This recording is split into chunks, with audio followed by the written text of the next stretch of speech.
Hello students, welcome to my channel. இன்னைக்கு இந்த வீடியோல என்ன பார்க்க போறோம்னா 10th maths first midterm question paper 2024 Tamil and இங்கிலீஷ்ல இருக்க question paper.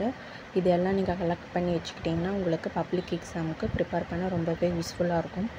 இதில் ஆன்சரும் மார்க் பண்ணிருக்கு 1 மார்க்குக்கு. இந்த வீடியோ உங்களுக்கு ரொம்பவே யூஸ்ஃபுல்லா இருக்கும். மறக்காம இந்த சேனலை சப்ஸ்கிரைப் பண்ணுங்க, லைக் பண்ணுங்க, ஷேர் பண்ணுங்க, ஃபாலோ பண்ணுங்க, சப்போர்ட் பண்ணுங்க. Thank you, all the best.